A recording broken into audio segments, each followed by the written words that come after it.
नमस्कार। मृत्यु एक महोत्सव है। जीवन बीतता है बूंद बूंद, रिक्त होता है हर रोज। हाथ से जैसे रेत सरकती जाए, वैसे ही पैर के नीचे की भूमि सरकती जाती है। दिखाई नहीं पड़ता, क्योंकि देखने के लिए बड़ी सजगता चाहिए। और इतने धीमे धीमे बीतता है जीवन कि पता ही नहीं चलता कि हर घड़ी मौत निकट आ रही है। जब भी कोई मरता है तो मन सोचता है मौत सदा दूसरे की होती है, मैं तो कभी मर ही नहीं सकता। जबकि हर मौत तुम्हारी मौत की खबर लाती है। जो पड़ोसी को हुआ है वही हाल तुम्हारा भी होने वाला है। आखिरी क्षण कब तक होश नहीं आता। गफलत में, बेहोशी में अपने ही हाथ से आदमी अपने को समाप्त कर लेता है। कितना ही धन कमाओ, कितनी ही पद प्रतिष्ठा मिले, मौत सभी कुछ साफ कर देती है। मौत सब मिटा देती है। तुम्हारे बनाए सब घर ताश के पत्तों के घर सिद्ध होते हैं, और तुम्हारे द्वारा तैराई गई सभी नावें कागज सिद्ध होती हैं। सब डूब जाता है। जिसे ये होश आना शुरू हो गया कि मौत है, उसी के जीवन में धर्म की किरण उतरती है। मौत का स्मरण धर्म की प्राथमिक भूमिका है। अगर मृत्यु न होती तो संसार में धर्म भी न होता।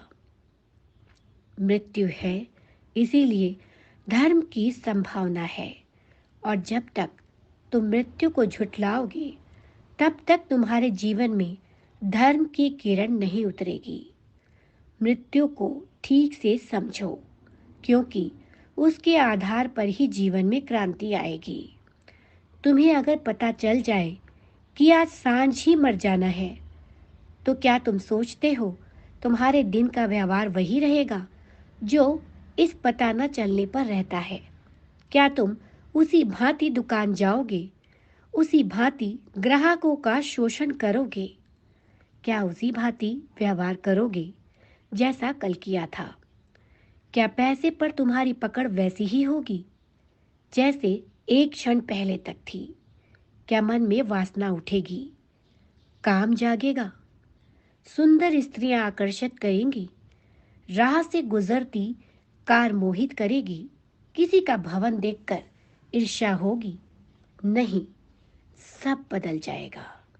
अगर मौत का पता चल जाए कि आज ही सांझ को होने वाली है, तुम्हारे जीवन का सार, अर्थ, तुम्हारे जीवन का सारा प्रयोजन, तुम्हारे जीवन का सारा ढंग और शैली सब बदल जाएंगे।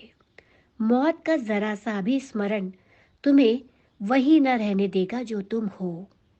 और जो तुम हो बिल्कुल गलत हो, क्योंकि सिवाय दुख के और तुम्हारे होने से कुछ भी फल नहीं आता। फल लगते हैं निश्चिंत, केवल दुख के लगते हैं। फल लगते हैं निश्चिंत ही, दुख के लगते हैं। ये बात बहुत ही सत्य है। तुम्हारी आशाओं के अनुकूल नहीं, न तुम्हारे स्वप्नों के अनुसार। फल लगते हैं तुम्हारी आशाओं के विपरीत, तुम्हारे सपनों से बिल्कुल उल्टे। जीवन के अंत में सिर्फ राख छूट जाती है, यानी कि हाथ में सिर्फ राख रह जाती है, और एक विषाद और एक गहन पीड़ा कि एक और अवसर खो गया। इसीलिए तो मरते वक्त लोग इतने दुखी और पीड़ित मरते हैं।